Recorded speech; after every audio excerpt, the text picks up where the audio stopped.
Message de Philippe Christori, évêque de Chartres, en ce vendredi 23 janvier 2026. Comment Jésus propose une liberté vécue dans l'Esprit Saint. La vie chrétienne dépend de notre relation avec Jésus-Christ, Sauveur et médiateur entre Dieu, Père, Fils et Esprit, et l'humanité. Le chemin que nous empruntons nous mène vers lui. La parole reçue par les évangiles nous éclaire.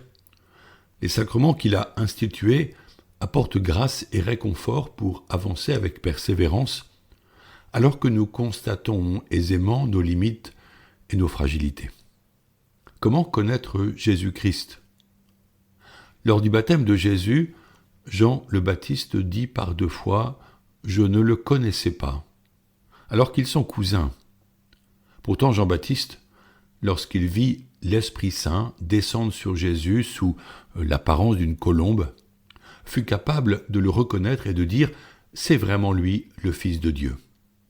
Ainsi, nous aussi, illuminés par l'Esprit, et seulement à cette condition, nous apprenons à connaître Jésus et à vivre avec confiance en sa présence. Saint Séraphin de Sarov, de l'Église russe, ne disait-il pas que le but de la vie chrétienne est l'acquisition de l'Esprit Saint ? Nous continuons maintenant notre lecture de l'Évangile selon saint Marc et je vous encourage à invoquer le Saint-Esprit par un chant ou une prière spontanée, voire le Veni Creator, une invocation traditionnelle de l'Esprit. Vous réveillerez en vous la disposition à vivre en sa présence afin de décoder ces textes évangéliques qui nous transmettent les paroles et les actions de Jésus. Nous sommes au chapitre 7 et au verset 14. Jésus interpelle la foule. « Écoutez-moi tous et comprenez bien ». Le verbe « écouter » apparaît régulièrement dans la Bible. Dieu désire parler à son peuple. Cela implique que le peuple se mette à son écoute, ce qu'il ne fait pas toujours, préférant écouter ses propres désirs ou des faux dieux dont il fait des idoles. Or, écouter, c'est obéir. Le verbe obéir vient du latin audire, qui se traduit par écouter. L'obéissance est une écoute, une attention quand l'écoutant tend son oreille vers celui qui lui parle. La foule doit donc écouter, mais aussi comprendre, ce qui est une demande inhabituelle chez Jésus. On saisit qu'il veut donner un enseignement différent, voire décalé pour la culture de ses contemporains. Vous rappelez-vous que Jésus disait « Si quelqu'un a des oreilles pour entendre », pour susciter l'écoute, alors que la distraction, la nôtre aussi, efface la parole reçue dès qu'elle nous est parvenue. Cela arrive parfois à la messe, lorsque l'écoute de la parole, ou son explication, l'homélie, n'est pas attentive. La suite du texte traite des causes de l'impureté. Dans la tradition juive, celle que connut Jésus enfant, certaines nourritures étaient considérées comme impures et à ce titre interdites. C'était par exemple le cas des animaux dont les sabots sont fendus sans être des ruminants, comme les cochons, des lapins, des poissons sans écailles, des crevettes, des crustacés, des insectes, à l'exception des sauterelles consommées par Jean le Baptiste, certains oiseaux, etc. Mais ce qui était plus interdit encore était la consommation du sang, car le sang véhicule la vie, et la vie appartient à Dieu seul. Jésus bouleverse radicalement cette tradition en affirmant, je le cite, « Écoutez-moi tous et comprenez bien, rien de ce qui est extérieur à l'homme et qui entre en lui ne peut le rendre impur. Mais ce qui sort de l'homme, voilà ce qui rend l'homme impur. » Fin de citation. Jésus déclarait pur tous les aliments, dit encore l'Écriture. Pour Jésus, aucune nourriture n'est donc impure. Mais il met aussitôt en garde. Le cœur de l'homme, lui, peut conduire à l'impureté, celle des pensées, des paroles, des actes. Devant la surprise des apôtres et leur incompréhension, Jésus précise que ce sont les pensées perverses qui sortent du cœur de l'homme qui le rendent impur. Je cite encore Jésus. Inconduite, vol, meurtre, adultère, cupidité, méchanceté, fraude, débauche, envie, diffamation, orgueil et démesure. Ces pensées et ces attitudes figent le cœur de l'homme et le rendent dur comme une pierre, comme l'affirme le prophète Ézéchiel.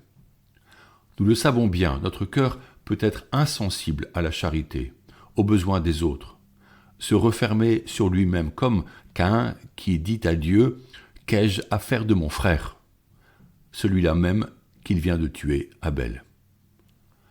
La vraie pureté est donc d'ordre moral et non affaire de rituel. Jésus le dit avec autorité. C'est le cœur qu'il faut garder pur de tout péché. Il anticipe aussi la question de l'accueil des païens grecs ou romains au sein des communautés chrétiennes qui, au commencement de la mission, étaient constituées de juifs. Si ces pratiques de pureté alimentaire avaient perduré, il eût fallu les imposer aux nouveaux convertis au christianisme. Cela aurait été un obstacle à la liberté de conversion.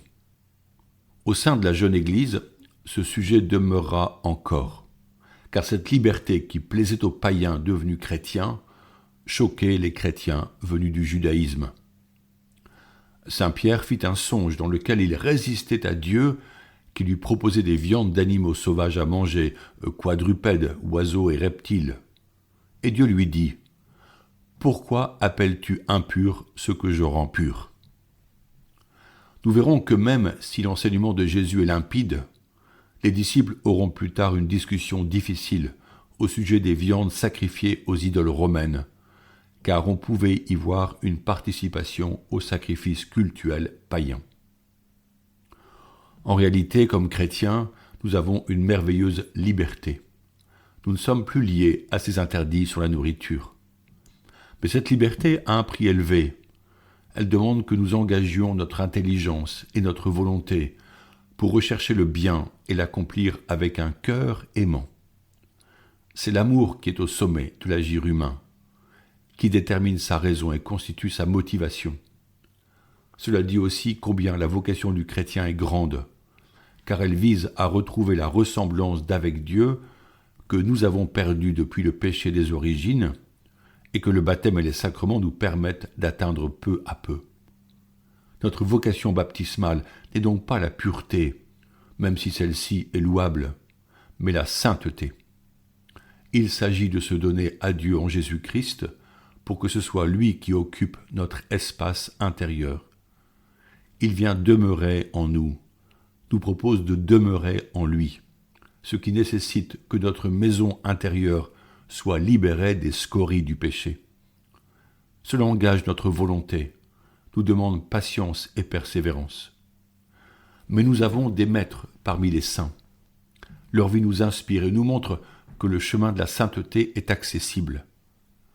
Osons être courageux sur cette voie, car Jésus nous a acquis la victoire.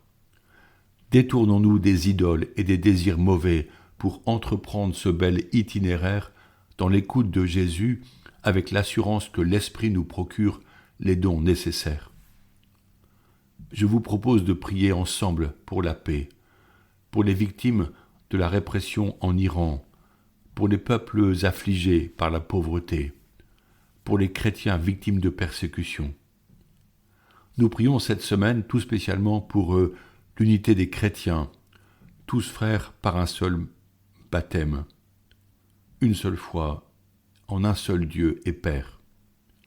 Offrons-nous à l'amour miséricordieux en sacrifice, en offrant cet effort et cet abandon pour nos amis en souffrance. Notre Père qui es aux cieux, que ton nom soit sanctifié, que ton règne vienne, que ta volonté soit faite sur la terre comme au ciel. Donne-nous aujourd'hui notre pain de ce jour. Pardonne-nous nos offenses comme nous pardonnons aussi à ceux qui nous ont offensés. Et ne nous laisse pas entrer en tentation, mais délivre-nous du mal. Amen. Bonne journée à tous.